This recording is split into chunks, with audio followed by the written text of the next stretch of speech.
time a question occurs to you, just put your hand up and we'll make sure that the mics get around to you. Right on. That's right. And if you have not used or spoken or sung into these mics, just a logistical reminder, speak directly through it to the end of it. So a lot of people kind of treat it like this, and it doesn't actually work well on a live stream. So channel your inner karaoke superstar. that's right. All right. Oh yeah. Hey, two thumbs up from Harper. That's good We're enough up for and me. running.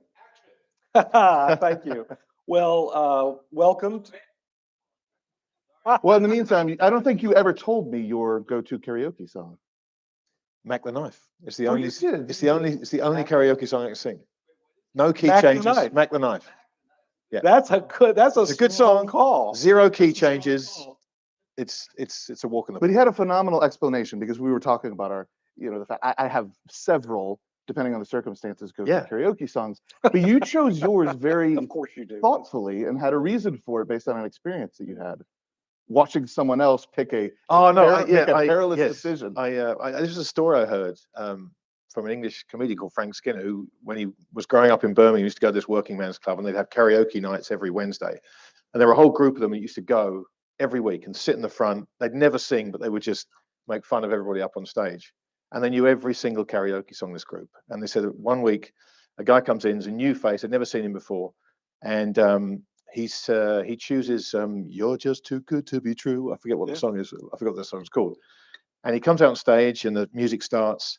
And when he begins singing, he's up here. He's like, "You're just too good to be true." And they all went, "Oh my God, he started too high. He's got nowhere to go." Because you all know where the song goes, right? And so the song builds and builds. And they all said, "We're getting to the bridge, and we're all getting nervous. We're starting to sweat." And the guy's singing there, and he's struggling at this range, and we think he's got to go up at least an octave here. This is going to be a disaster. And the band comes in, da, da, da, da, da, da, da, da, and we're all getting more and more worried, and the sweat's pouring off us. Da, da, da, da, da, da. And he holds the mic out to the audience. This is absolutely brilliant. I wish I thought of that. Perfect. That's pretty good. Anywho, all right, here we go. Yep. Action.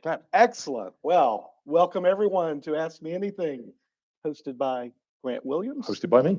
With my partner, Rusty Guinn. And this is going to be a lot of fun.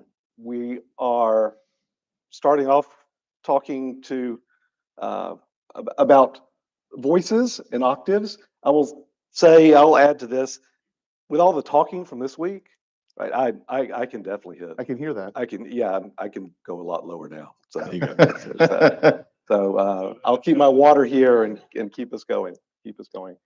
All right then. Nothing's off limits. And Grant, kick us off, my friend. I get the first question. So the other night, you and I were having dinner with John, and I mentioned something to you that I, to be perfectly honest, had thought that you would have thought about, and you were somewhat surprised by it, and you said, I hadn't really thought about that. So I want to start with that, and I'm going to bring Rusty into this. And the idea was the notion of trust.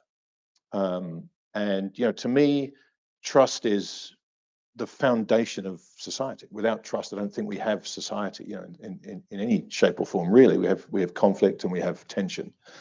And we were talking about the way blockchain, crypto, Bitcoin, however you decide to define that world, one of the features is a post-trust world. Yep. And my contention was that worries me, because trust is a feature, not a bug, and post-trust is being pushed out as a feature and not a bug. So given you've had a couple of days, not much time, but you've had a couple of days to think about it, I'm curious as to what you think about the role of trust in society and this move towards a post-trust world, whatever that may mean.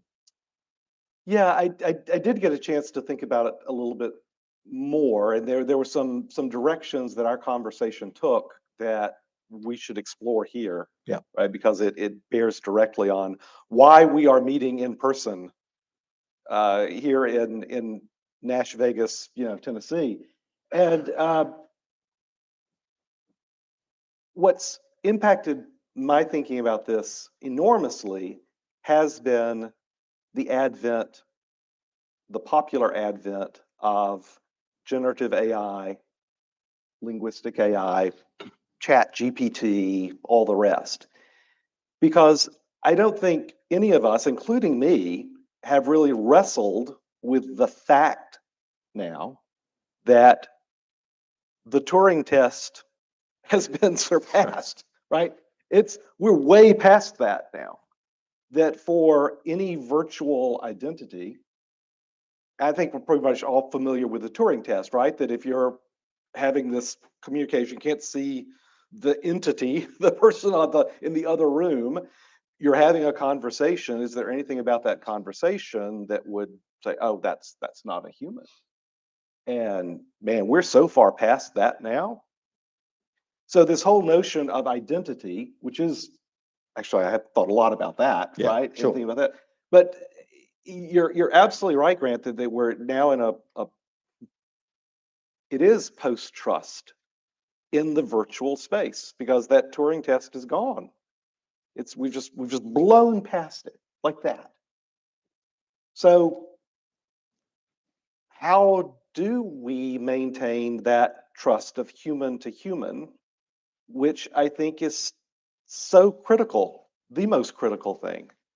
And my answer is it's got to be actual human Right. connections. But then how do you scale that? And maybe the answer is, well, maybe you don't. Right?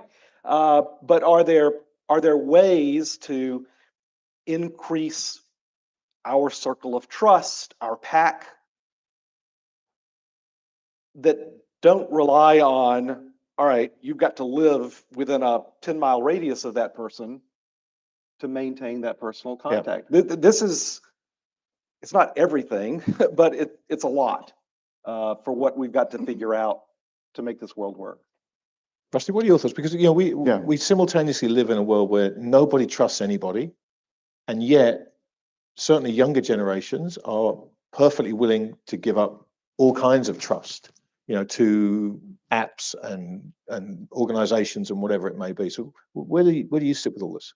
Well, I think it's perfectly understandable that the younger generation has taken that approach. I mean, we all, I think most of the people in this room remember a time in which institutions were a thing which we trusted to maintain some of the values and taboos and other mores that form really the basis of our civilization. And if there has been a story of the last 30 years, it's been an erosion of that trust. And I don't think that anyone has felt that more acutely than that younger generation.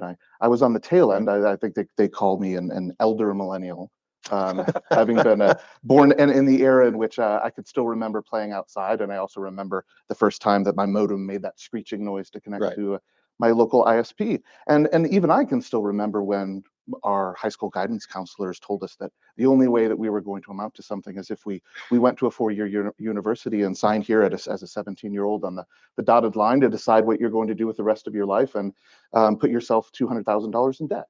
And so the busting up of promises like that, the destruction of the promise in many ways of the internet and of social media, thinking about the profligate spending at the federal level, certainly many people would conclude that environmental issues have eroded trust that there is really a system or an institution in our government and our society that's worthy of that trust. And so I don't begrudge anyone within the crypto revolution or anywhere else in our society that is of that generation and has lost that trust.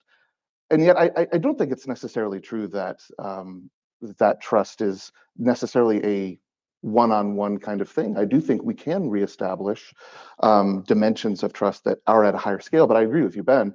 I think that does have to start at a pack size level or a community size level or something that is much lower scale than I think what some of the crypto community have in mind.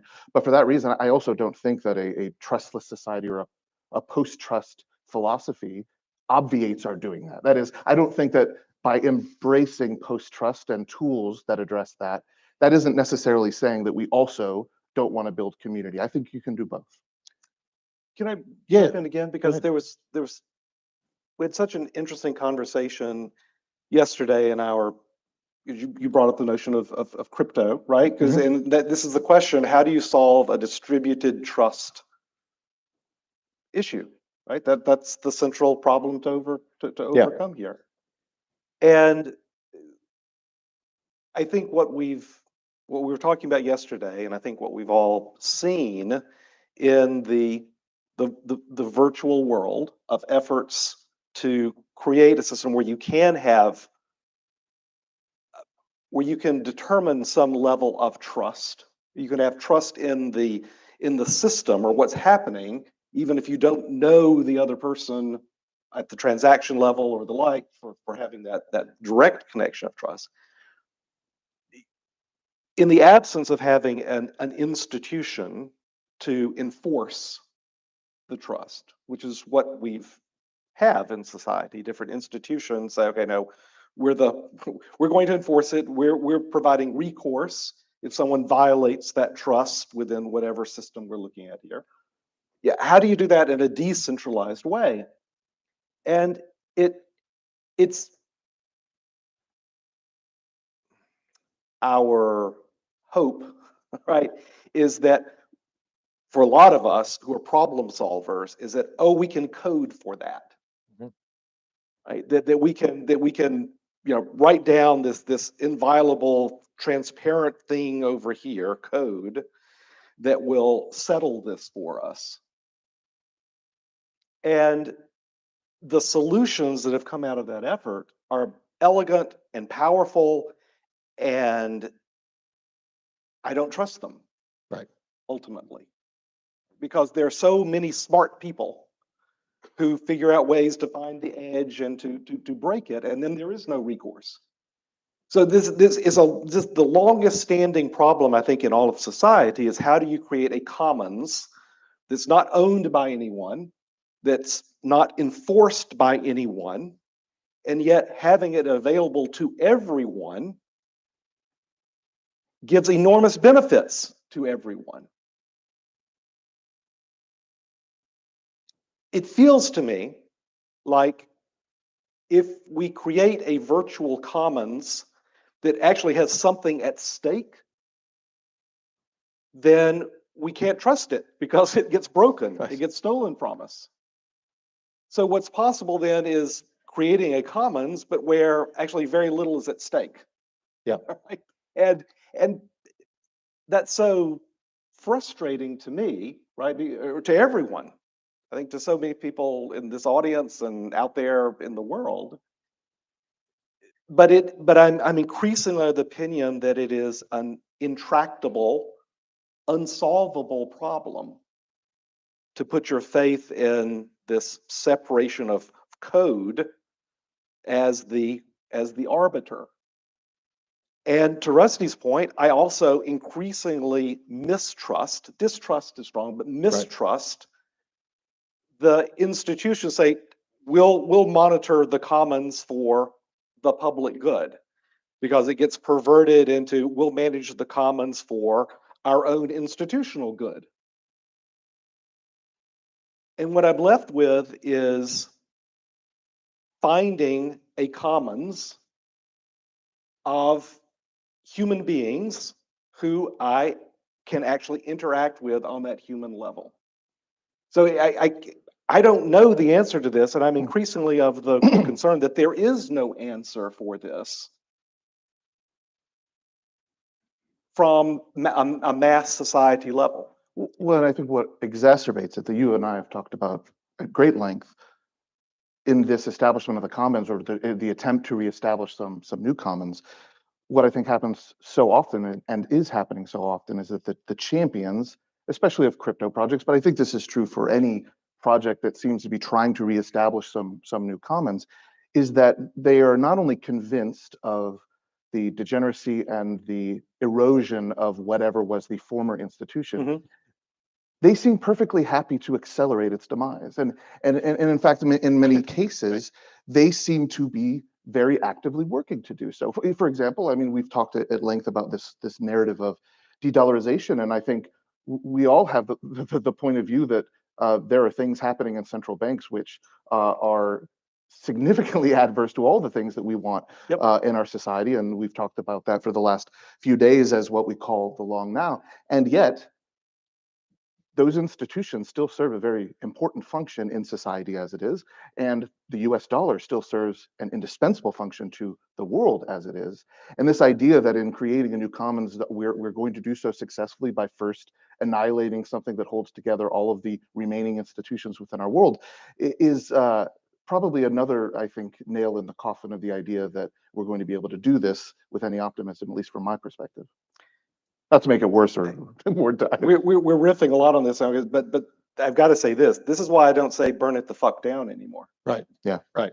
That's why I don't say it anymore. I used to, right? And I'll tell you exactly when it started, when I came up with it, you know, with all caps, With periods in periods, between. yeah, burn it the fuck down.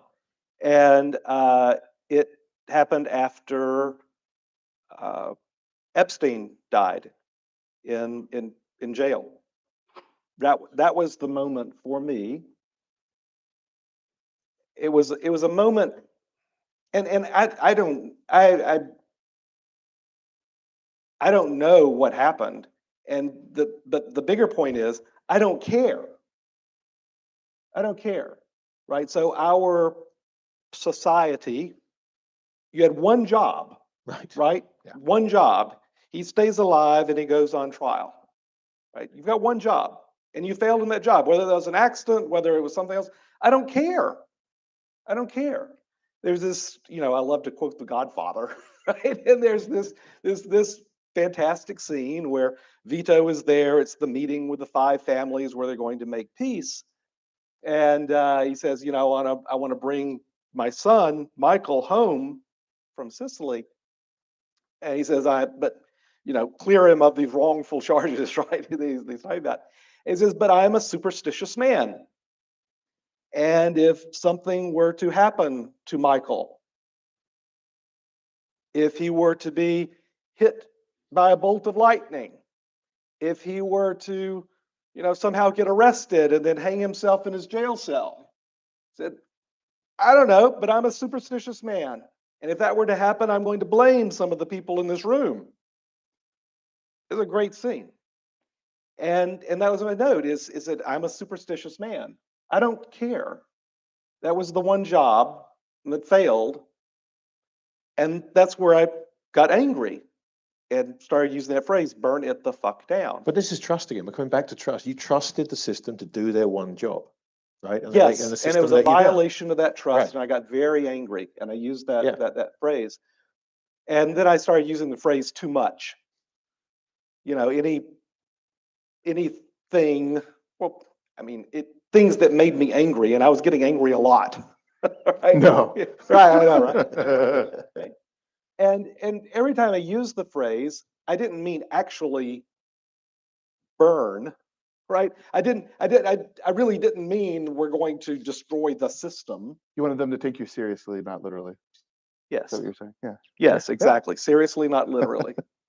And what I've come to understand is that's not possible. So I don't say that anymore. But that's it. And because, to your point, Rusty, there are, I'm convinced, both state actors, and this is going to get to another point of our conversation. We are in not just, you know, strategic competition with other countries. We are strategic adversaries with other countries.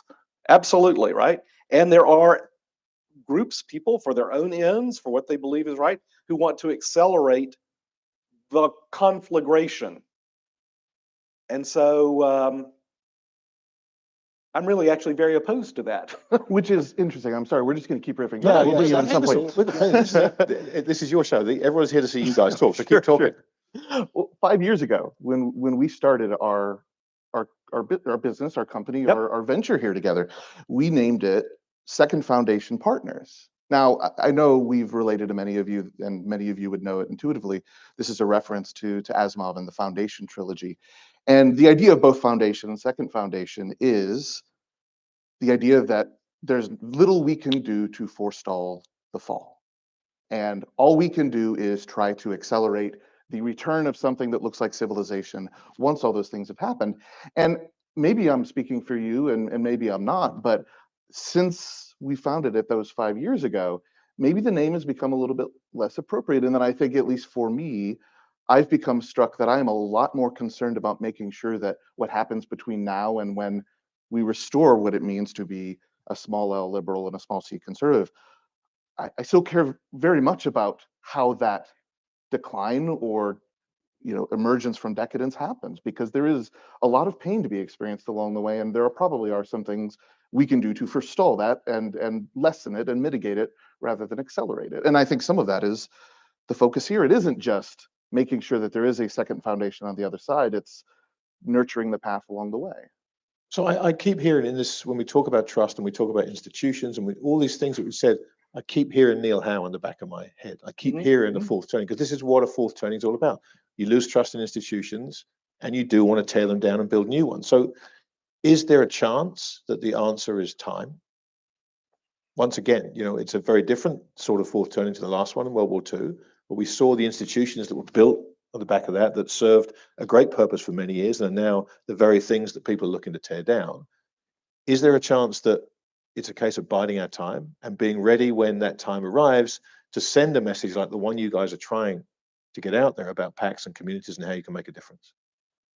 Sure, the answer is always time. Yeah. And to Rusty's point about the second foundation, in the Asimov,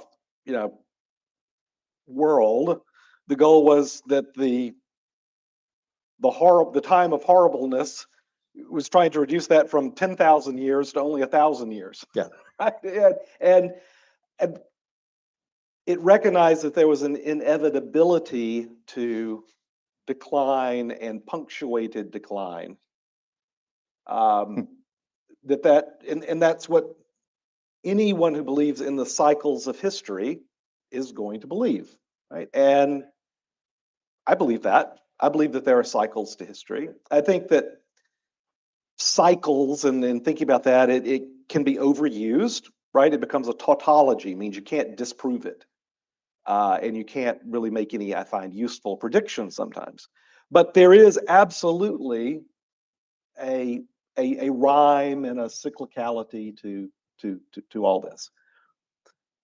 My faith, though, Grant, is that yes, there are the cycles.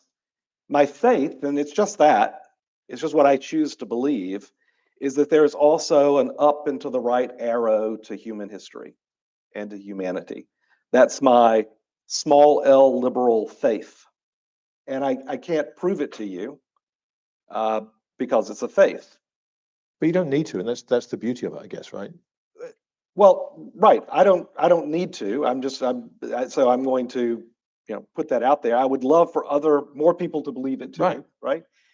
So I believe that both of these things occur at the same time. So because of my faith, there's an up and to the right arrow to human progress. I call it the spirit of man, right? Whatever you want to call it, that mediates, impacts what happens as these cycles occur.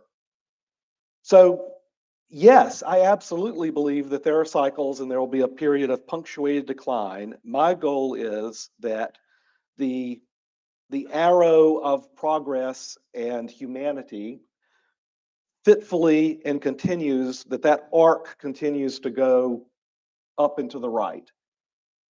What that means is minimize the point of time, the period of time for the punctuated collapse.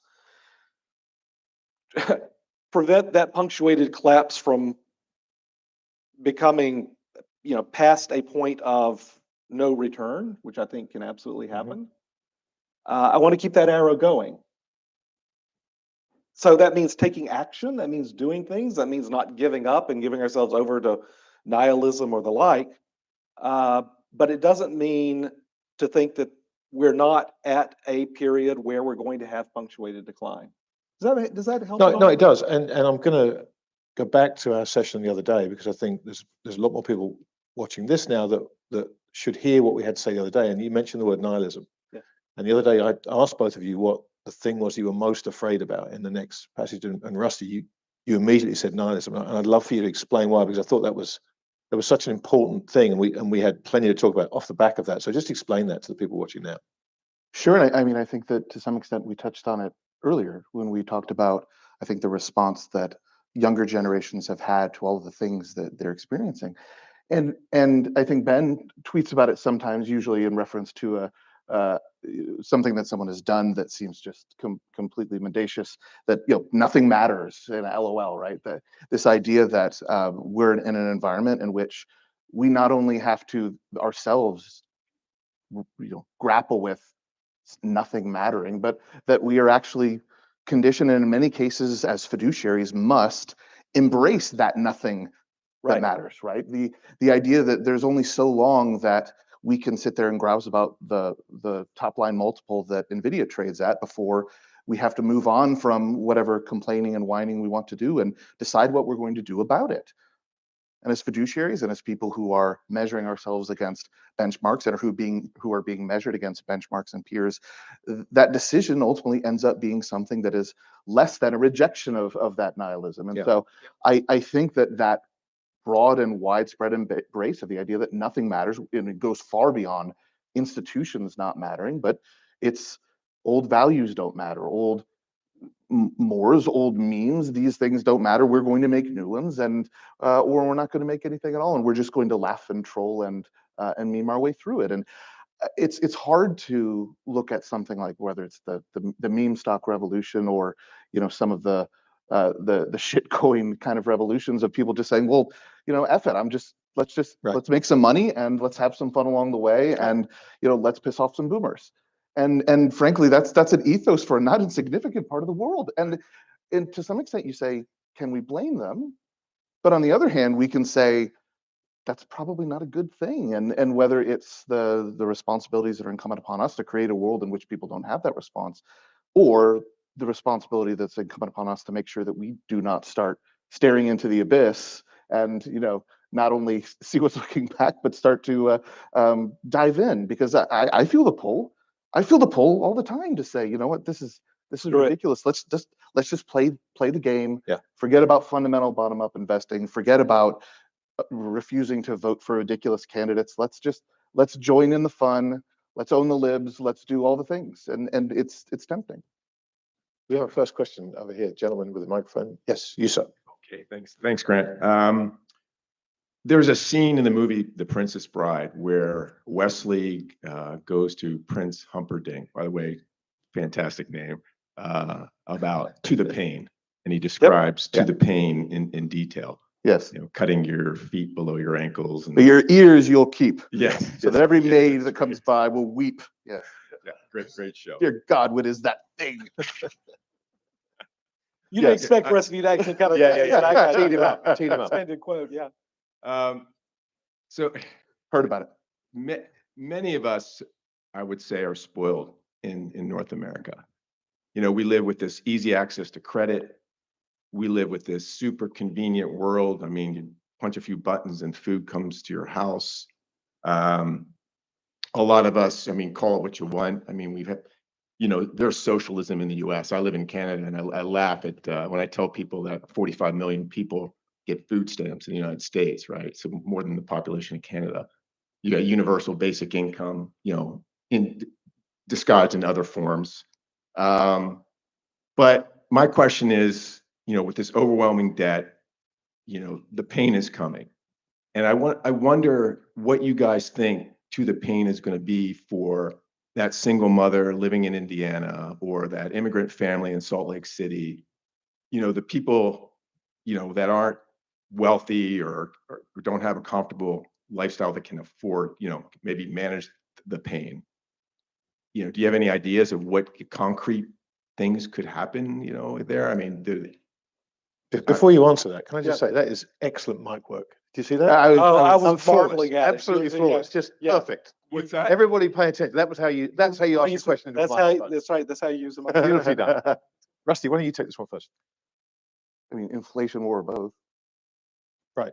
I mean, I wish I had a more nuanced answer, because I think there is the third answer historically of growing your way out of it, but maybe I have become I've gazed into the abyss too much to really see that as a feasible answer. I mean, because as I kind of thought about one of your last remarks you made about up and to the right, one of the interesting features I think of this turning. And I don't necessarily fully agree with how structured, but Right, me too. maybe I'm more of a Durantian in the way I think about the cycles of history. And I think one of the interesting features of this one is the extent to which degrowth is part of the zeitgeist. That is, this transition and the death of institutions is in some ways typified by people believing that part of the answer is to stop growing in the way we are, to stop consuming, to stop seeing our world as a source of resources. And I don't mean to demean or consider that in a pejorative way, just to observe that it is a different feature. And so it makes me skeptical of a third way, which, if there has been a third way in history, it has been that. It has been, plans, that Germany could ultimately get out of post World War II with all sorts of money showering in, and that you can build in the emerging world and then grow out of any money that you spent doing it. The United States certainly did that in the late 19th century, and so, but all of those were vastly different periods, and we tend to laugh at conversations that talk about investment theses built on demographic decline, because those things work over 100-year cycles, not the periods over which we usually invest. That said, for that third option that isn't inflation or war to get us out of this, the growing out of it, you do have to sort of depend on something other than demographic decline and a broad zeitgeist that says we need to move to degrowth. So barring continued technological development that, necessity being the mother of invention, could certainly happen. That's really the cat we have to bring out of the hat. I mean, other than the Deus ex machina of true innovation that changes everything, it's inflation or war, in my view. Yeah, inflation or war. And that was what was kind of depressing about our core curriculum class about, well, how do you think about your money in that situation? And I want to come back to your question, though. What about people without money? It's so striking to me. And I said I had this faith in the up and to the right arrow for the spirit of man and human progress. That is my faith. My observation is that there has been another secular arrow, separate from the cyclical that we're talking about, but there's been another secular arrow, and that is the triumph of scale, and that is the triumph of capital. Triumph of capital and the triumph of scale. Hand in hand with that have been the things we were talking about at the convocation talk yesterday, that the weaponization of narrative, the realization that all of us are hardwired to respond to stories. And so the intentional creation and weaponization of stories in service to scale and capital. And what I think we've all seen just over the past 4 years are such pronounced examples of that, where our response to a plague that killed, not with, but did kill some of my friends, killed more than 1 million of us Americans. The response to that, the policy response to that, was to protect us in this room. It wasn't to protect the UPS truck driver. It wasn't to protect the person who had to work in the meat packing plant. It was to protect us. So I think about that a lot. And then I think about the inflation that's come out of the protection of us to make it as if for us it never happened. The inflation that comes out of that, wow, that, again, it doesn't really affect us. Yeah, we complain about it and we talk about it. Did you see the price of that, that cocktail I ordered at the restaurant? Wasn't that very expensive?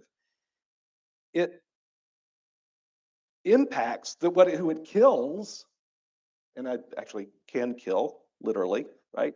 It's that UPS truck driver, the meat packer, the people you were talking about in your question. And I think to myself, if a plague and inflation don't change anything in our conversation around capital and labor, well, what will? Right? And my answer is, I don't know that anything will. I don't think that anything will. Why doesn't it impact? Because we have stories that we must listen to about who can use what bathroom. Right? Those are the stories we're told. And we're hardwired to say, well, yes, that's what we need to be thinking about. And you can tell I get a little angry, right? But I'm not going to say the No finger DITFP, pointing. right? So to your question, I don't know what changes that except war. And what am I most worried about? It is that. It is organized political violence at scale. And that is the conflagration that can destroy everything, and I don't have a lot of impact on. So it's an unsatisfying answer that I have for you, but it's my realization, and what I'm trying to work, what we're all here trying to work against is for us to see, yes, we have our faith in that up and to the right arrow, and what we also see is this triumph of scale and triumph of capital that we all need to recognize and do whatever we can from the bottom up to build a better world. Well, first of all, I think that's inspiring rather than negative. I also think that it is very easy to hear someone say war as this kind of threat and roll our eyes. Roll our eyes. Yep. Right, because it is that kind of thing that people prophesy and portend, and it usually ends up being that kind of silly person who predicts the 15 of the last one wars that took place. And yet I think that if we're watching carefully and looking closely, we'll see the seeds of narrative that make that kind of thinking emerge, right?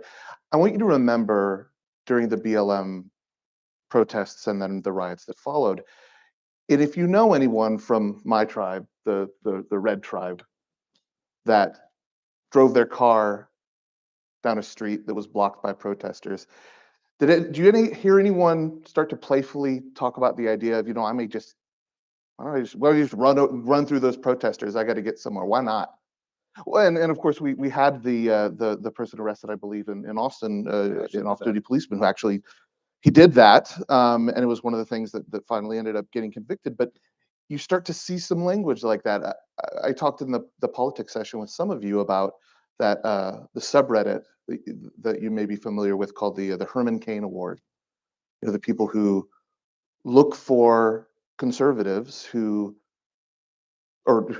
denied the existence or the importance or the significance of COVID-19, or who embraced the idea that the vaccine was a conspiracy, was a conspiracy to infect us with microchips or something like that.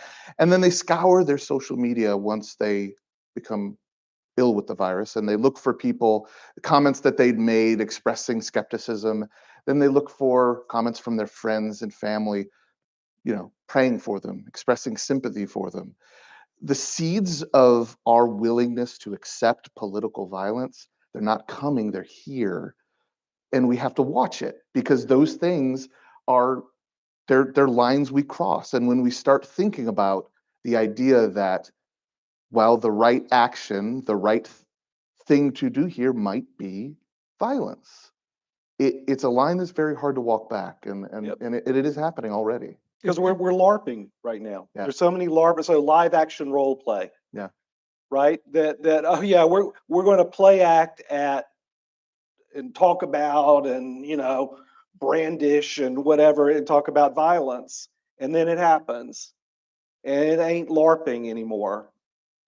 And yeah, there's a lot of LARPing going on, and LARPing absolutely sets the stage for a lot worse. Let me start. I know we've got a question at the back. I'll come to you in just a second, sir. Yeah. All right. Just give me one more second on this, though, because I wanted to ask this, and you kind of preempted a little bit of my question, this idea of war. Because we've become, over the last, 20 years, almost inured to this idea of war. Everything's been a war. The war on terror, the war on drugs, the war on Christmas, the war on sugar. Everything's been a war. Yep. We've been set up for this idea that everything's a war. Well put. And so we have become desensitized to that word. Now we have a land war in Europe. I can't even believe I'm saying that, but Right. it's happening right now. There is a real war as we used to understand the connotation. So as the idea of war becomes that much more real to us once again, do you worry, Ben? I know you've thought a lot about this. Do you worry about a war in the kinetic sense between countries more than you worry about a war at home between the red tribe and the blue tribe, the rich and the poor? I worry about both. I can't believe I'm saying that there's a non-trivial chance of organized political violence within the United States, but that is what I'm saying. There's a non-trivial chance. I think there is a much more than non-trivial chance of, yes, a kinetic war directly between the United States and, let's say, and China, right? And there is a war happening right now, as you say, in the middle of Europe. The word has been trivialized. All thing about there's this wonderful book, Peter Van Sittart. He wrote it. It was looking called Voices. I think it was talking about just what people said prior to World War I. And there was a lot of this same sort of LARPing happening before World War I. There were similar statements about, oh, well, you know, the economy is they're too interlinked, there can't be a war. A lot of comments about, particularly in Germany at the time, about, well, you know, war is actually this crucible that, you know, forges, you know, your soul and it's good for you. It's good for a nation. A lot of that going on. And I hear so much of that in our vernacular today. Yeah. Yeah. Okay. All right. I'm going to get to, we've got 3 questions lined up. Oh boy. Okay. Boom. Now we're talking. All right. Durham was the first Cue one. number All right, 1. Here we go. All right, so generative AI is making it a lot easier for people to craft very convincing stories that may not be true, deep fakes, things like that. And so, Ben, you have a history of analyzing narratives at scale, finding meaningful semantic clusters. I was wondering about your thoughts about maybe using the blockchain, like sort of like the proof of plant. I was inspired by proof of plant, using the blockchain for something very different, but maybe to store, you know, assertions of proof or truth or provenance of media or speeches or something that can be used to, I don't know, verify content that's produced. Okay, can I speak? Yeah, up? Because go this is ahead. actually- Yeah, this is just- actually very briefly and kind of funny. The first time that I ever heard Ben talk about any crypto project, Bitcoin, anything else, I don't remember the specific year, but it was certainly a few years before we'd founded our organization together in 2018. And we were sitting in a restaurant. I think we were at Wayfair Tavern in San Francisco, and we were sitting with our former partner, Jeremy Ratcliffe. And the two of you were talking about exactly this. It was the first time Exactly I've ever this. heard him talk about this.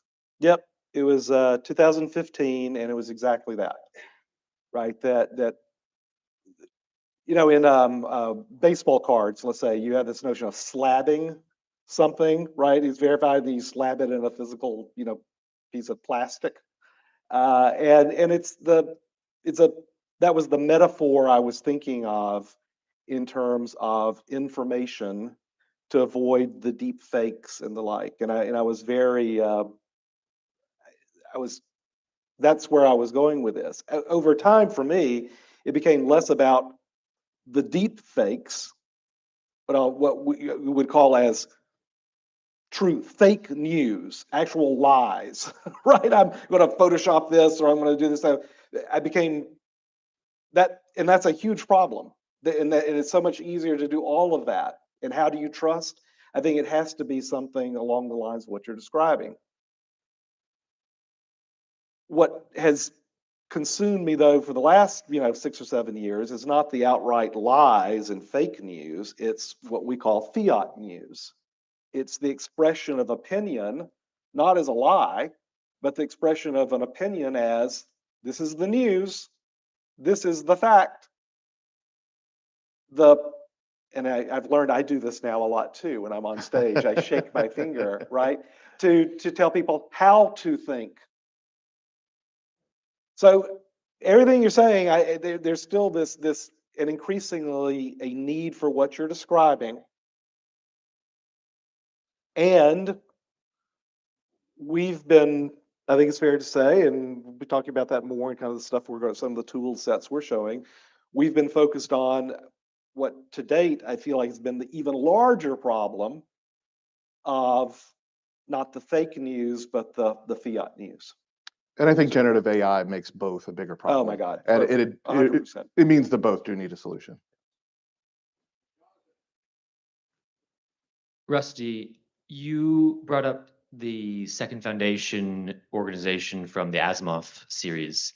One of the plot points of that series was the idea, not beyond just shortening the length to restoring order, was the idea of using psychology to educate or train people to shift human nature to make us less prone to decadence in the future. Do you think that is possible? And if so, what might that kind of change in human nature look like? It's a good question, and my first answer is no, and the reason I say no is from experience. I think a lot of people who read Epsilon Theory, when they write me and Ben, they caveat their response by saying, "I'm sure you don't have to deal with this because you've been researching narrative for so long." That's right.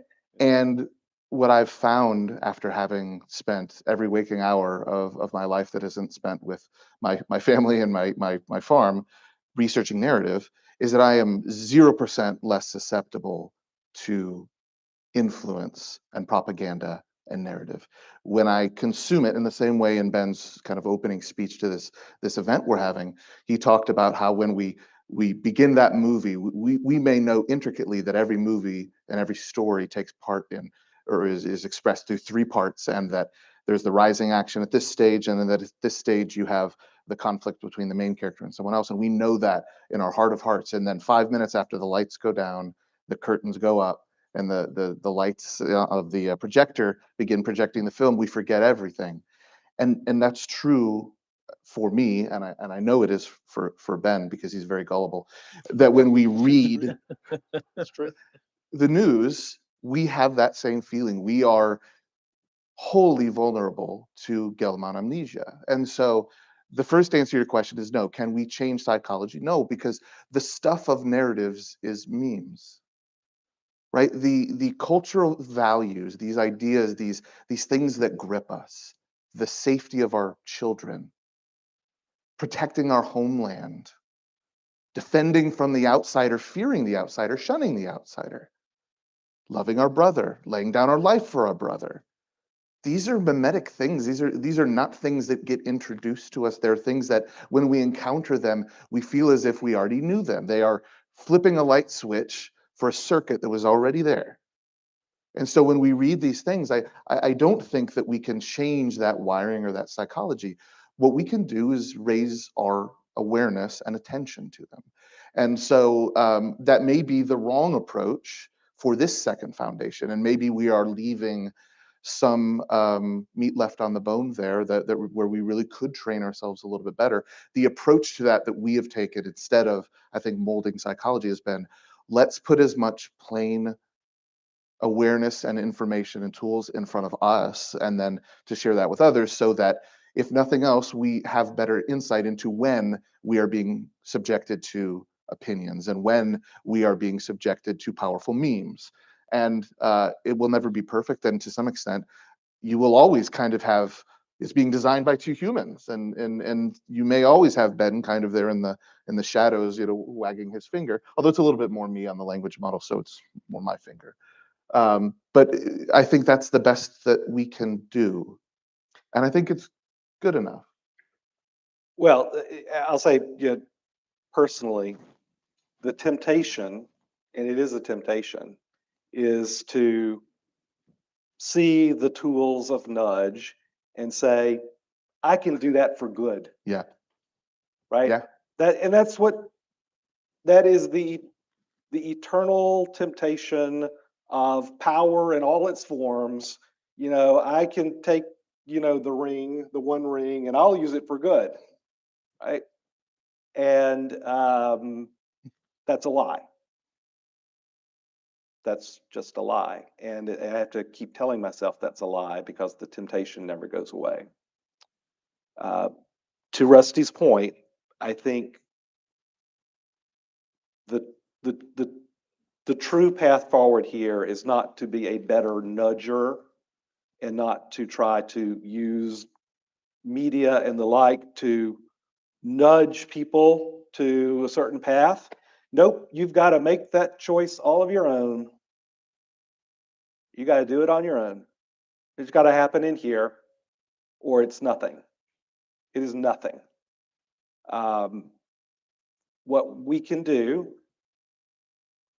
is, we talked about yesterday, the human animal, we can't run very fast, we can't actually see very well, we don't hear very well, we're not that strong, so we build tools.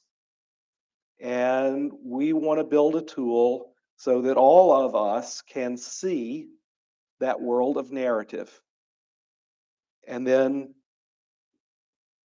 we're all smart enough and human enough to make up our own damn minds about what to do from there. Please tell me if you two ever form a band, you'll call it the Tools of Nudge.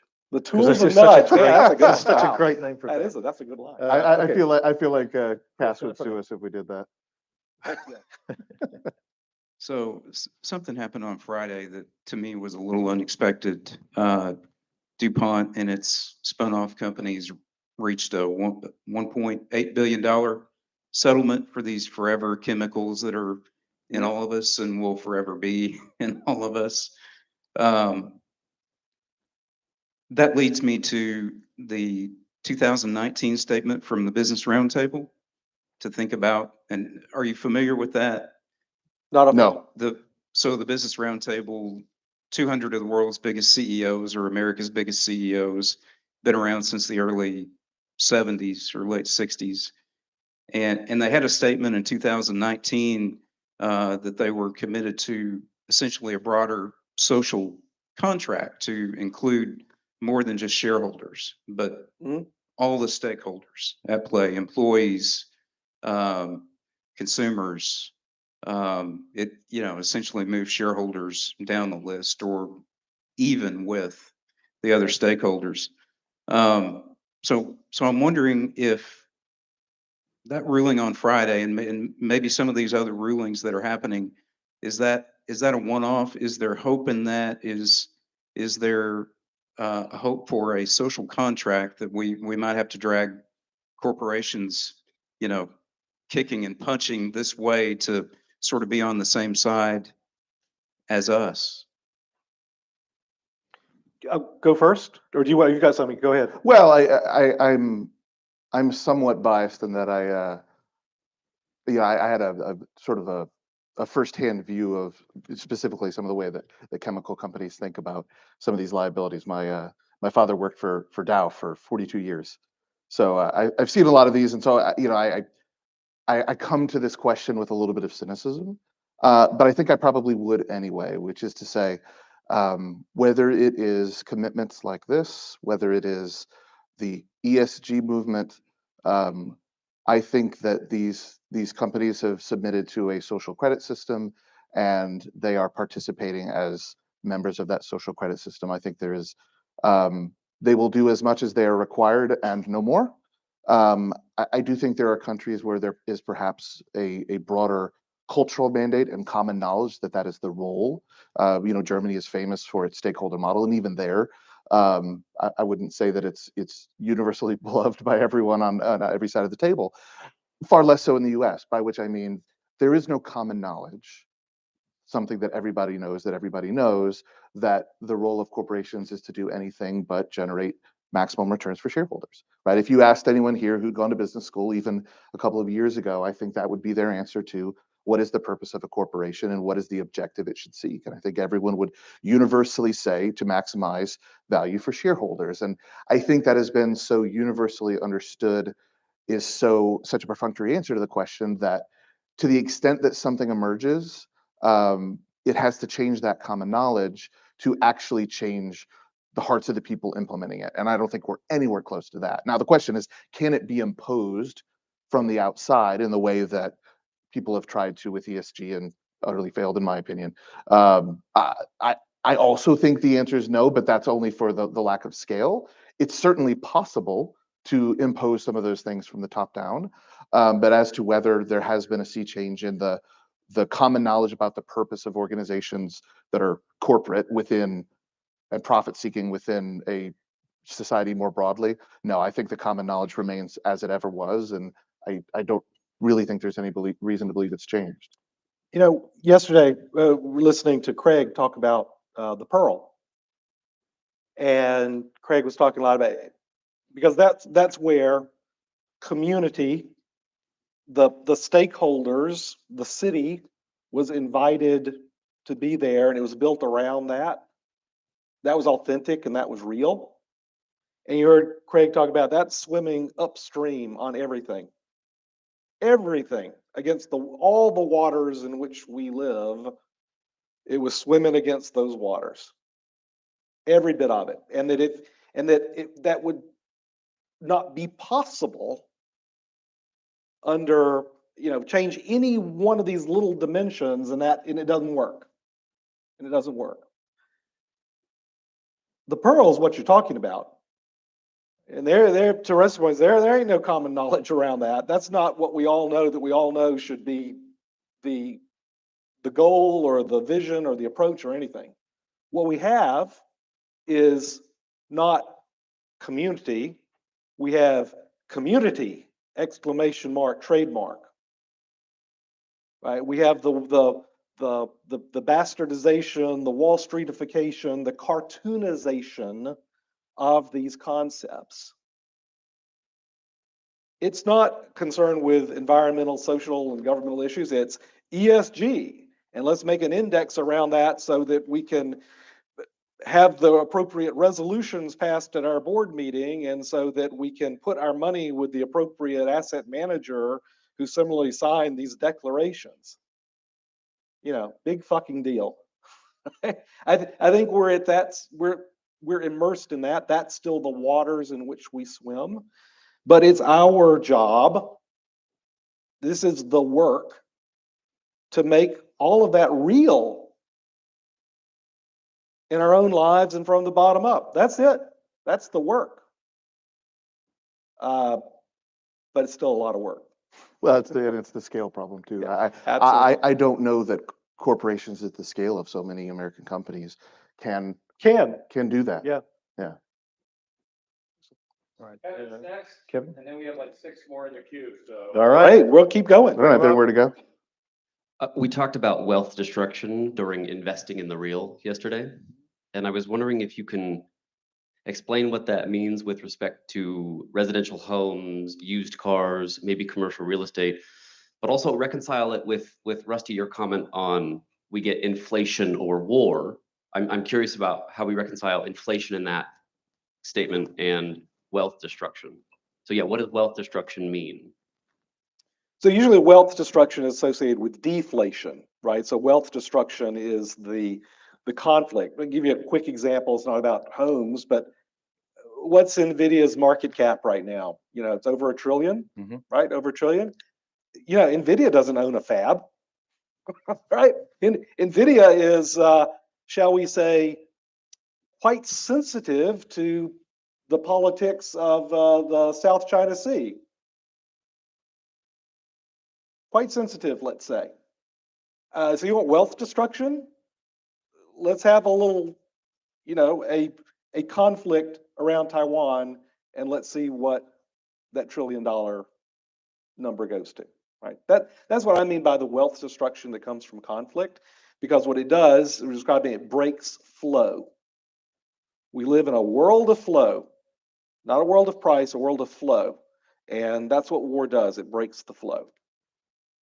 And as to the comment about inflation, it was that was specifically a response to ways in which we get out of a debt scenario, right? So those are the two exit paths, other than the third, which we're kind of saying is probably off the table. You grow your way out, you inflate your way out, or you throw the table up in the air, which is what we're kind of saying is using war as the proxy for that. So a slightly different question, I think. Okay, I think Right, I'm in next front. here. Yeah. Ken. Okay, so in the most recent consensus or census, sorry, yeah, that's the word. There was a question that asked, that asked every American citizen, what is your historical ethnicity? Mhm. And you had regions where it was German, right? Whereas Mexican, English. There was only one region where they said American, and that region was Appalachia. Appalachia, the history of Appalachia was that of a self-governing society. And in the late 19th century, the East Coast industrialists came in and wrecked it. There weren't even roads through Appalachia until the very late 19th century. They built the railroads, they came in. There was a privatization of government effectively. And we almost had a second civil war that originated in Appalachia. People don't know this. So I want to go back to trust. This concept of scale, and perhaps we sometimes talk past each other with this word. The concept that we just can't scale it does not sit right with me. I can't sleep well without. And I think a lot of people in this room are of the same mind and heart because we have full hearts. So perhaps I can make a proposal here that will spur ideas. I think of this as a space of morality. In college, I had an ethics class, which was AI and ethics, actually. And one of the first things that the professor taught us was there's these two words, there's ethics and there's morality. And what's the distinction between these two words? Well, ethics is tends to be a more universal space of rules, whereas morality tends to be more local. So I just cannot sleep well at night because my heart believes that there are universal truths across every heart on this planet. And there is shelling points that we can all get behind. And what it is a matter of social and moral consensus. And there's this asymmetry that exists in nature between construction and destruction. You can burn a house down in 30 minutes, but it takes a year to build it. When I think about biolinguistics, it is not a matter of fire protection. It is a matter of building the house. Biolinguistics cannot move at the pace and the speed of what the mechanical world can execute. The space for the fire department is that of the real world, of the world that is increasingly virtual, which I would frame as has long been virtual. The Constitution of the United States is a virtual set of rules. And cryptography is a tool in our tool belt for the world of defense. There's a lot there, Kendall. Well, I want to start with maybe the initial assertion you made, which is that we're arguing that trust can't exist at scale. I reject that assertion too, right? One, I think, can say in a reductionist fashion that a country is trust at scale. right? Is if we all say that a thing is a thing and we're all part of that thing, what is that other than trust at scale? I think what you're hearing us say is that in the widening gyre, trust at scale is either under threat or doesn't exist. That is, we see the same thing with our two eyes, and someone else sees that same thing, and we both say two completely diametrically opposed to things about it, right?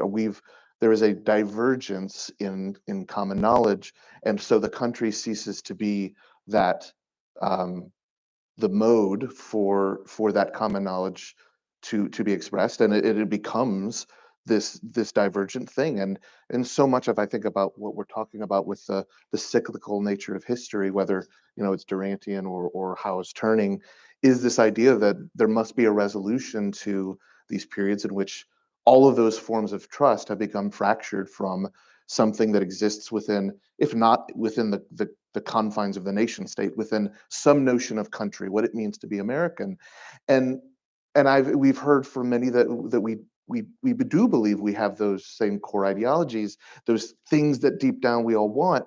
But what I will tell you is, while that's true, the stories in the winding gyre become different, right? Because when we say, like so many people say, that we all want our kids to grow up, be healthy, happy, and safe, and go to college, I I know that those statements are often made alongside these ideas, and we talked about this last time, of, well, in the real America and what the American dream is, and we want to think that those American dreams are the same, but I do think the way those things manifest and the way that we tell the stories about what we want for our children and what the American dream is, for many of those ideas have become tainted. And it breaks my heart, because I'm a true believer. I'm a flag on my barn, sing the American Patriot song, only cringe a little at that proud to be an American song, just a little, just cringe a little. But the rest of it, I'm all on board. I'm on board. I love the idea of the American dream. I want my kids to go to college. I want them to have the white picket fence. I want them to have the dog, not a golden retriever, because they're too wild and I just can't deal with that, but any other kind of dog. And I want them to have that life. And yet I know that that idea is tainted in the ideas of many. They think that's not a promise for them. They think that that's a promise for, let's face it, upper middle class to wealthy white people. And I say that as a conservative, and they see it through that framing, and it feels like a thing that's not for them. And they hear, I think, from Americans who say, there's too many immigrants coming across the border. I think many of those people are good-hearted people who simply want legal immigration. They want a strong border. These are not all vile people. But that's not what these people are hearing. They're hearing, I'm not wanted here. The American dream's not for me. And so even if that truth is real, that narrative that is abstracted from that reality, I think, in the widening gyre is fractured. And that's what makes it, even if we do, underlying all of it, have that same vision for our children's lives and our own, the stories we tell about it are becoming sundered. And so much of this, I think, is about not disbelieving that trust at scale can exist, but figuring out how we get back there. Sorry, that was long-winded. No, it was great. And I can only add, I can't do better than that. I'll add that both Rusty and my families were from Appalachia. Oh, I mean, Yeah. and Appalachia extended even further, right? I mean, this idea of autonomy. We're in the state of Tennessee. I mean, the great history of the short-lived state of Franklin in northeastern Tennessee was, where my fourth great grandfather was born in 1795, right? Right up there in northeastern Tennessee and Appalachia. So, and both Rusty and I have very strong identities as Americans. Right. And it's not, as Rusty was saying, it's not that can't be real and true and can exist.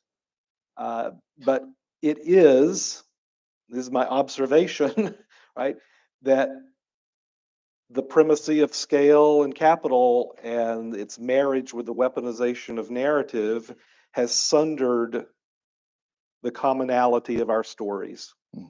And to regain that, I don't go back to this question about trust. What I want trust, right? To your point, this is the way how you started, right? Yeah. That we can't have a society without trust.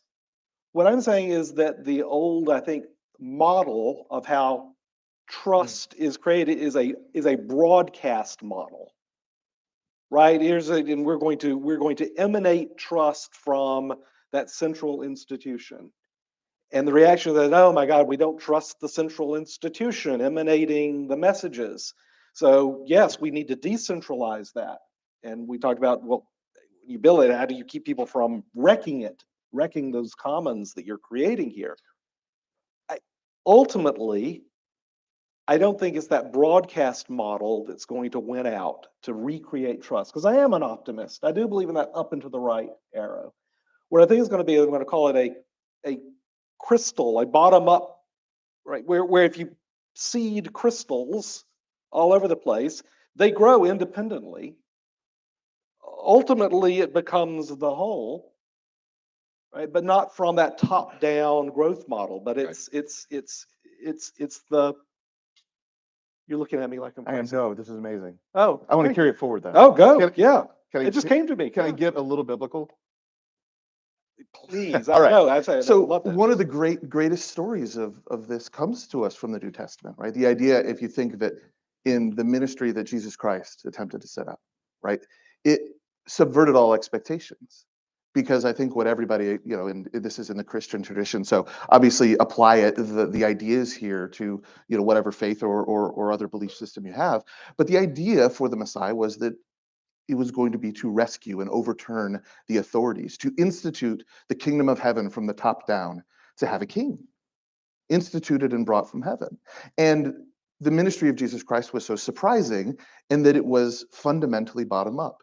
You don't see the person of Jesus Christ going into the houses of Congress or the local prelate's office, or speaking with the tribunals and trying to institute a change in the laws or to tell everyone what they needed to do. No, he meets the woman at the well. He meets individuals and tells them what they need to know, and tells them to follow him.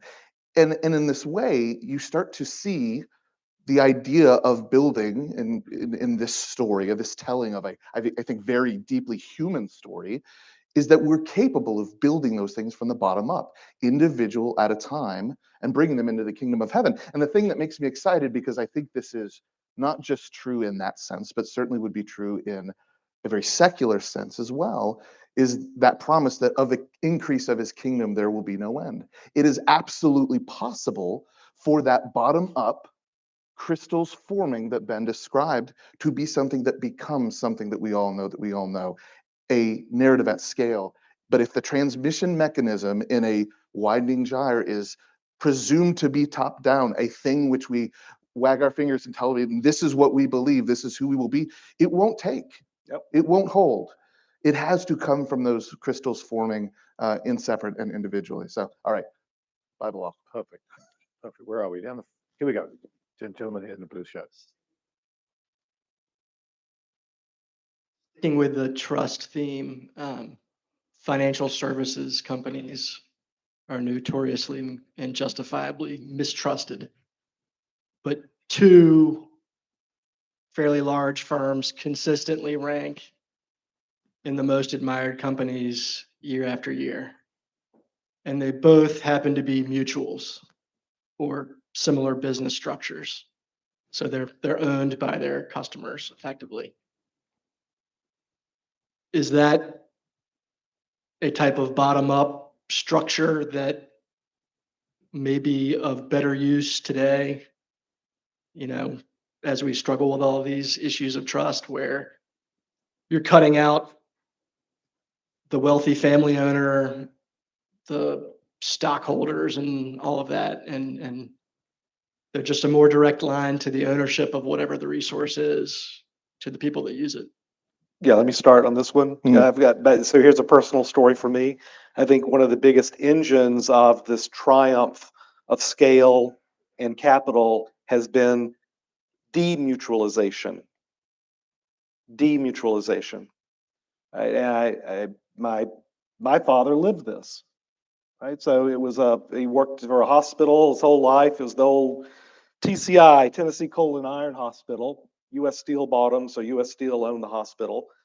And then the hospital went on its own as a foundation, right? As a foundation. and it was acquired. You know, how does a foundation get acquired, right? Well, you rewrite this in different forms for every demutualization that's occurred, right? It's whoever is on the board, right, of the foundation, they get the money, right, from the demutualization, from the privatization of that. And it's a very common story. It was acquired by Tenet. It was flipped over to HealthSouth, which was an accounting fraud, and poof, hospital's gone. At each of the transactions, a lot of doctors, nurses were let go. And when HealthSouth went out, hospital's gone. Shutter, it's gone. That demutualization process has been going on everywhere in our society.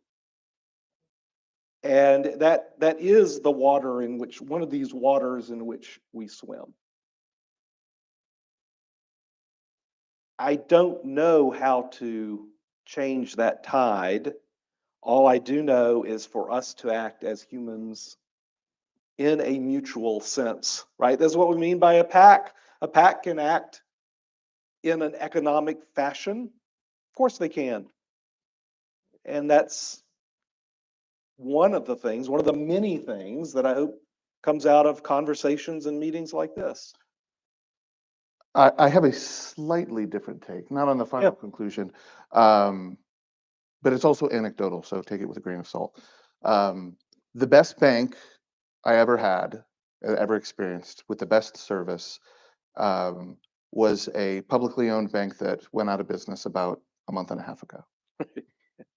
The worst bank experience I ever had was with a credit union in Texas.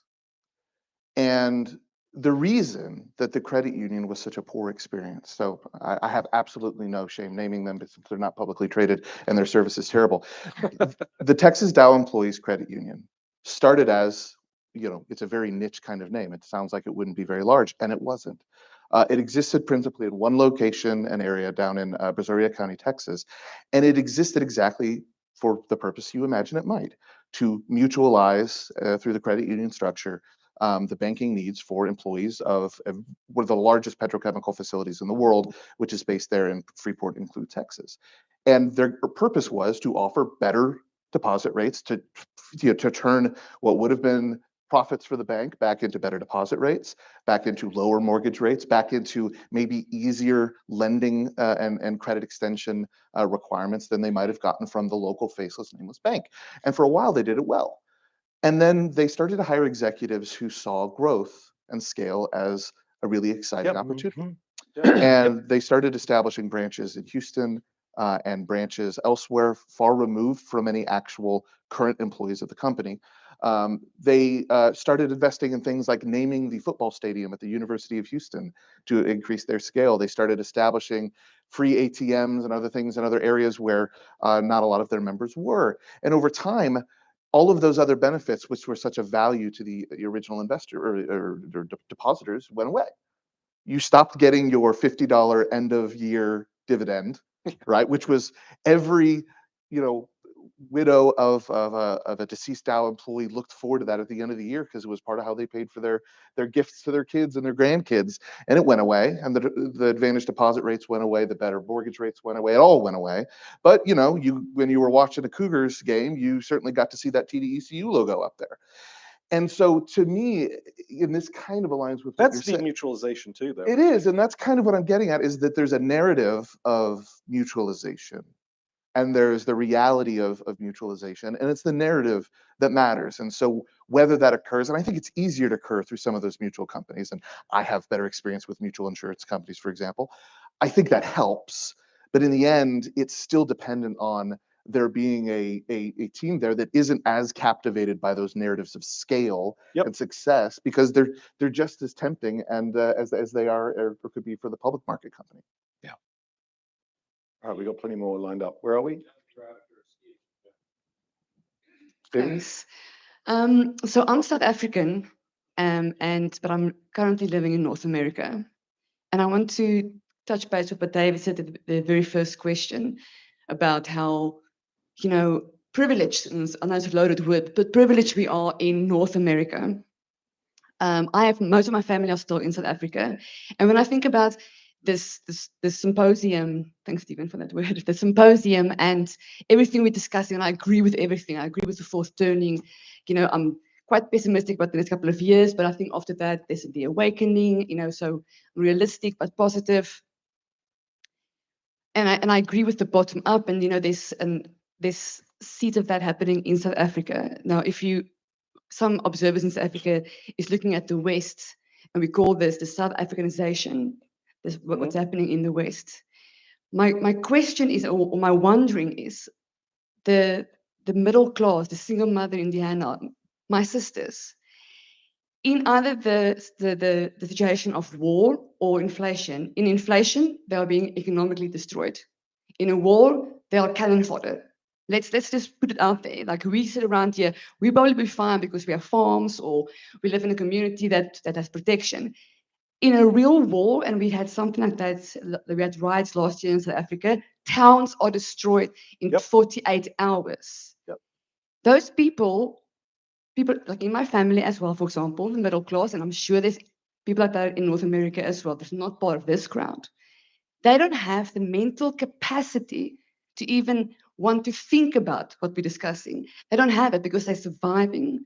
How do you raise the awareness of all of this, of being aware to the narrative, if all you're doing is living minute to minute, just surviving? So I want to push back a little bit on some of the answers we got from you on the first question, because I'm very pragmatic, and I feel this in my life on a daily basis.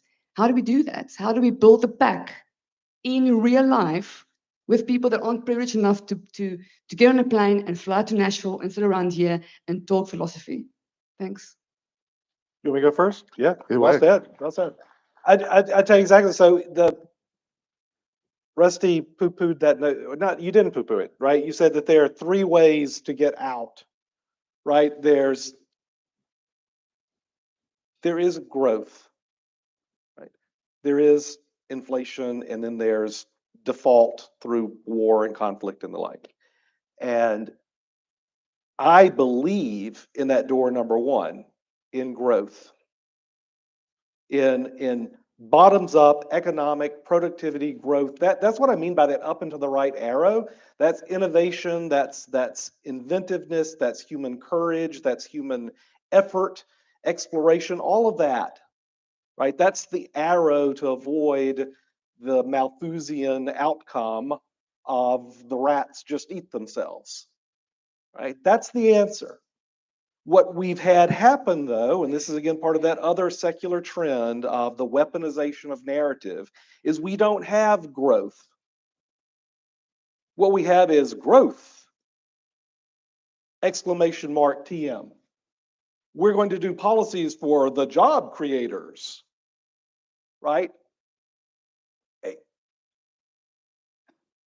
I don't have a solution, though, from the top down. I don't think the answer is, oh, we're going to form a new political party and we're going to do we're going to use the power, but we're going to use it for good. I don't believe that. I don't believe that for me.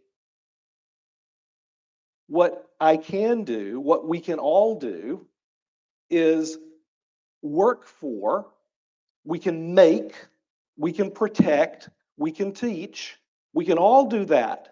All of us. Big ways, little ways, but you just do it. With people you can touch. Some of us can touch more people than others. Good. But we do what we can to actually do not growth, TM, but actual growth. I can't say it. I don't know how to, I'm not angry right now, though. See, I'm excited right now because this is the excitement of this. This has been the excitement for me personally over the last 10 years, and learning that what you just asked for and got applause here in this room right? This is everywhere in the world. We're not alone. We think we're alone, or I thought I was alone, because it's you can't have these conversations with the person in the office next door, or you run into at a cocktail because you don't trust, right? You don't really know them. You can't have those conversations. And I learned, yeah, we can have these conversations. That there are hundreds of thousands, there are millions of us all over the world, men, women, young, old. It's still there. It's there. But it comes from us, and it comes from the bottom up. And yeah, that's my story, and I'm sticking to it. I was struck by a story that Grant told in the AMA that he and I did yesterday. You told a story of a man who had backpacked his way to London and found himself on the floor of a bathroom stall at a King's Cross or another tube station. Tube station, yeah. And had made a commitment to himself. It's not an entirely authentic one, but I think as a crystallizing thought is one that is powerful. And it's, I'm responsible for everything that happens to me. And I think that as someone with sort of the libertarian leanings, I've taken license in my life to think about this idea of growth and my embrace of policies and ideas around the idea that if we allow liberty to flourish and capitalism to flourish, then we will be a tide that causes all boats to rise. And therefore, that's me doing my part, is supporting these things that will make all boats rise. And I think when it comes to your question, we have to come to grips with what we are capable of doing and what we're not. No one in this room is capable of changing the fact that in war, the poor and the desperate will suffer the most. None of you, none of us. None of us is capable of changing that in inflation, it is the poor and desperate who will suffer the most. None of us can change that. Every single person in this room, with very few exceptions, can change the fact that there is a poor and desperate person. Every one of you, with a couple of exceptions, has the means to make it so that there is one fewer poor and desperate person in the world. Are we in a position to change and the fact that those people are focusing on living day to day and that they could be focusing on these dire things to come? I don't think that we can, but I do think that we can make at least one of those people less poor and less desperate. And so my calling would be maybe a bit plainer, which is to say, when we meet next year, let us all have taken that action to make at least one person in our community or in that we encounter less poor and less desperate. Even if that is the simplest bottom-up way to reduce the number of people who can't spend time thinking about these ideas, let's do that. I don't know what else to do if not that. Yeah, great answers. Stephen? Thank you for the last 1.5 hours. I've been wondering when I was going to come in with a comment to add some spice or something intelligent to your conversation. And I've been waiting and waiting and waiting, and I've suddenly realized about 25 minutes ago what you're in fact doing is deconstructing the entire source code for Christendom. And there is no real entry point into that because it's a vast subject. And for every single one of the points that you've made along the last 1.5 hours, I have a biblical metaphor or a story. Trust, the scales and the balances, Leviticus and Deuteronomy and in Proverbs, are a clear indication that figuring out how to deal with issues of trust between us as a species has been around for quite a long time. The question of the pearl, this motivation, reminded immediately of Solomon.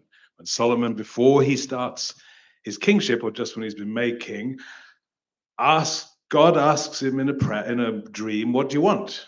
And he thinks about it for a couple of minutes and says, "I want wisdom." And God said, "That's a really good answer because you could have asked for riches, power, or a long life. And because you didn't ask for those things, you asked for wisdom. I'm going to give you those three anyway. You get those, buy one, get three free." And then while you've all the time with this backdrop of, well, war and inflation, I think of Isaiah under the reign, the final days of Hezekiah, and I think it was Jehoiakim before the Persians invaded and dragged them all off to Babylon.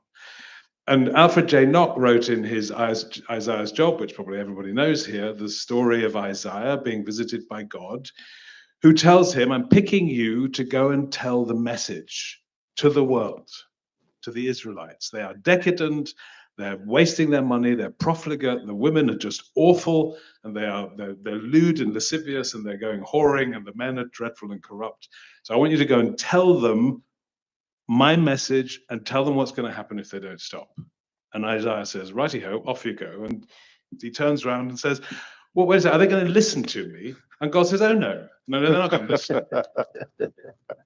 And Isaiah said, well, what's the, why am I asking, what's the point? To which God says, there is a remnant in the kingdom of Israel.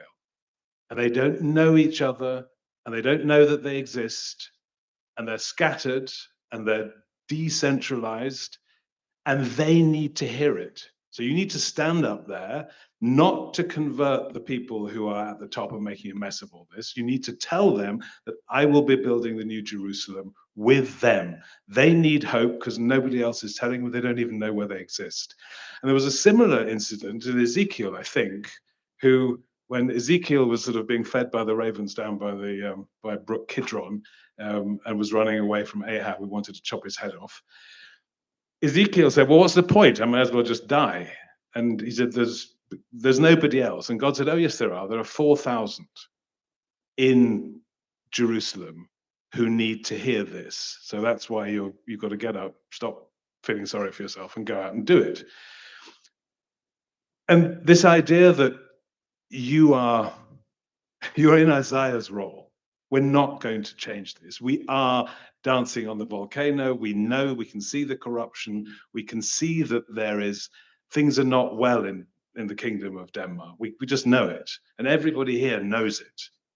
And we're talking around possible outcomes, and you're framing it in very sort of non-trivial possibilities. And what we think and what we know is that at some stage this will stop and it will end badly.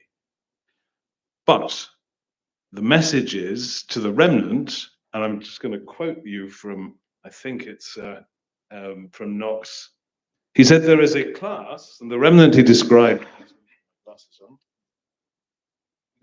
remnant as men with the force of intellect to apprehend the principles issuing in what we know as humane life, and have the force of character to adhere to those principles steadily and strictly as laws of conduct. And I think that's what the point of this is.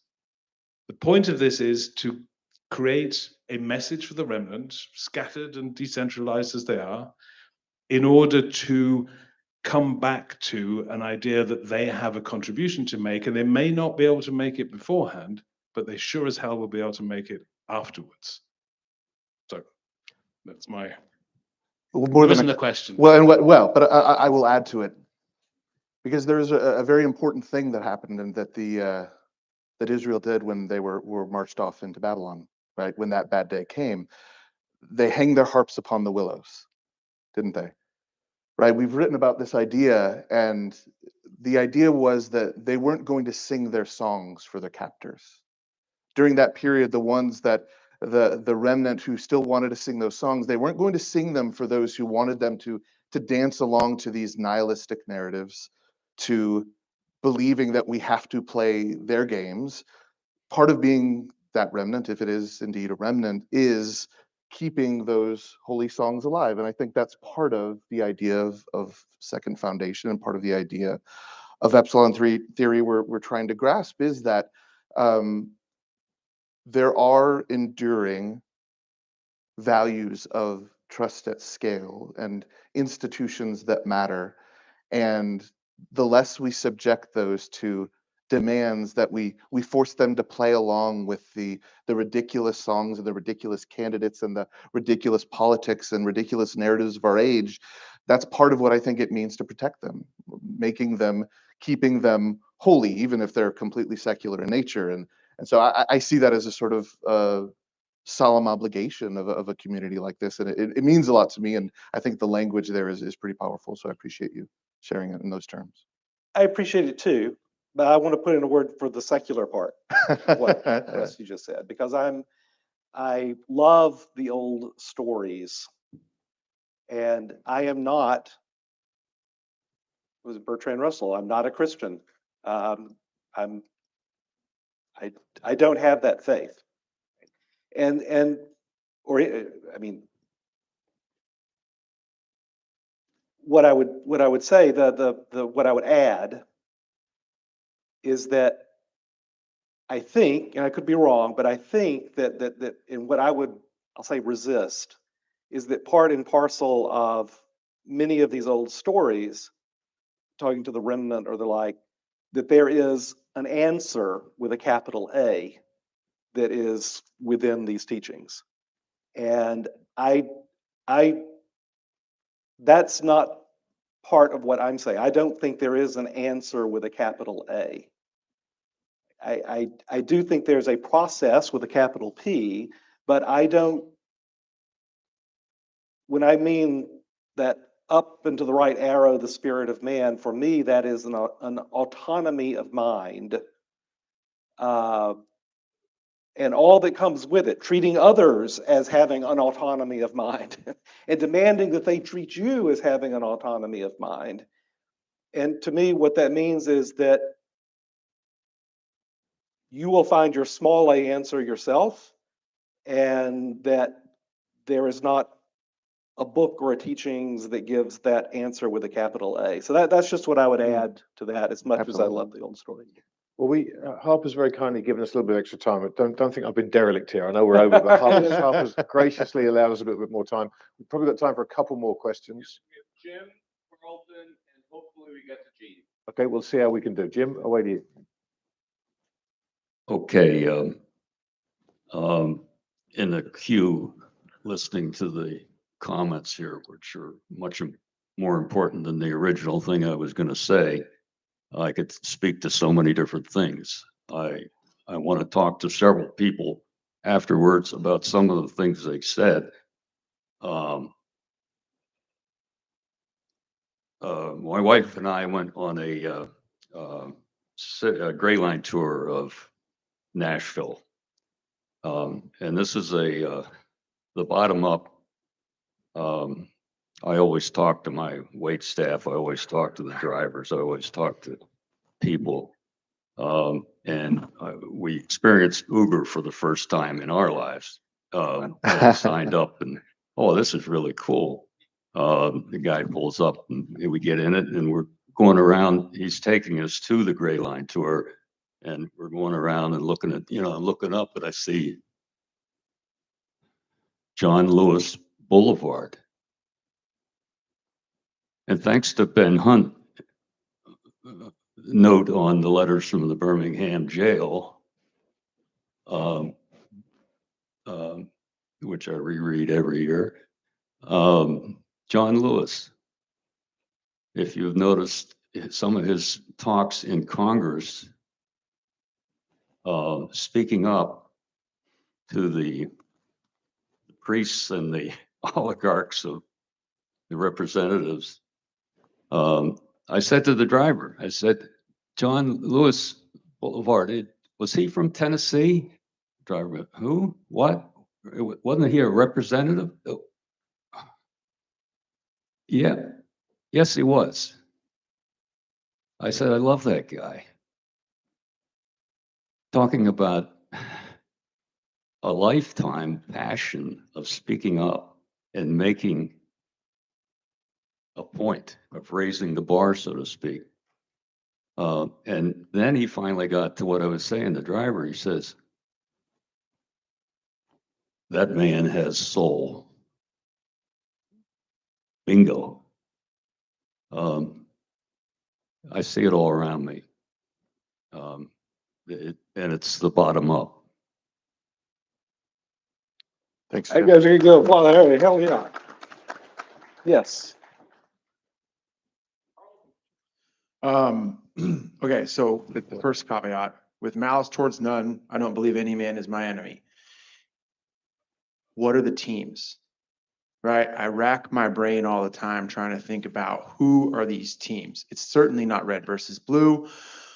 Pretty much all the politicians in every fundamental way move in the same direction, right? Policy wise, at least by my perspective. It's not black versus white, urban versus rural. We're talking about war would be over laughably quickly without robot dogs with guns on them. And even war, I'm not as interested in knowing who's going to fight on the ground. I'm interested in there's always layers of power behind that. The nudging oligarchy and the nudging state potentially is probably where I lean, with the linchpin between those things as central banking is my thesis, but it's certainly raw and unformed. I'd love to know your perspective, and maybe I'll frame it a little better than what are the teams, because I don't like that. If you could snap your fingers and reduce by an order of magnitude the power of any one group in the world for good, who would it be? What are I'm going we? to have to get you to answer these quick. Yeah, we'll be quick. I won't answer the second part. I'll leave that to you. I'll answer the first part. We've always been at war with East Asia, but not always, because sometimes we're at war with Oceania. Look, I think the reason it's difficult to answer is that it's dynamic. It's not always the same. What is the same is that it is bipolar and constantly in opposition, where the identity of each is defined by its opposition to each. And so I think it would be very difficult for me to answer the second question, in that it is a flowing dynamic that is a feature of the widening gyre. And it is not definable as, in all those dimensions you mentioned, it will today be East Asia. We will convince ourselves it was always East Asia. And then tomorrow we will convince ourselves it was one of the other nation states of 1984 that elude me. What I'll say is that what you're asking is there a solution to the issue of mass society, right? Is there a solution? And the answer is no. There is not an answer with a capital A. There is not, right? The best we can do, and I thought we did a pretty good job of this in the founding of the American Republic, is what is your process? Because it is checks and balances. It is code. The Constitution is code. Yes, this is all true. And what is incumbent on us always is to go back to the Isaac Asimov. The way you became a member of the Second Foundation was you had to make an improvement in the radiant, in the models that they were having to try to understand the world, the code. This is our job as individuals. What is the verse you will sing? What is the chapter you're going to write? And it doesn't have to be for a law or a code or something top down, but it's that bottom up code of how we live. And we all have the opportunity to write our own verse and make our own change to that code. But that's not provocative enough. Yeah. So I'll give you one. Facebook, at Twitter, at Instagram, Delenda Est. Yeah, Facebook, Delenda Est. There we Yes. go. Now, Yeah. the perfect Ask Me Anything always ends with at least one more question still to ask. I've been given a hard stop now, so whoever's got that question, perhaps they can pigeonhole these two guys outside and ask them in private. I did my best, Harper. Oh, I good. did Oh, my good. best. Go for it. Go. I did We my want best. Zach. Oh, good, Tim. It's all good, Tim. Go for it, and we'll talk to Gina offsides. What's next? What are you going to be spending your time on? Why are we here? It's about Fable, and we've talked a lot about a lot of these things this morning. So you don't have to answer necessarily, but for me, it's okay. What's the action plan? What's next? What are you going to be focusing on? That sounds like a subject for your commencement address to me. Yeah, so I'll give a quick. So Ben's going to spend a lot of time in that our final address specifically addressing Fable and the action plan there. The last elective of the day, I'm going to be spending about an hour and a half talking specifically about a June 30th launch of our news initiative, which is a dashboard subsite on our website that is incorporating all of our research into the injection of opinion into news. And we'll have actionable data, downloadable data, charts updated daily, talking about how we can see how opinion and narrative are being injected into all the news we're consuming. So you'll hear that a little bit later today. Totally fair to look for it. Ladies and gentlemen, Ben and Rusty. Cheers, guys. Great job. It's great.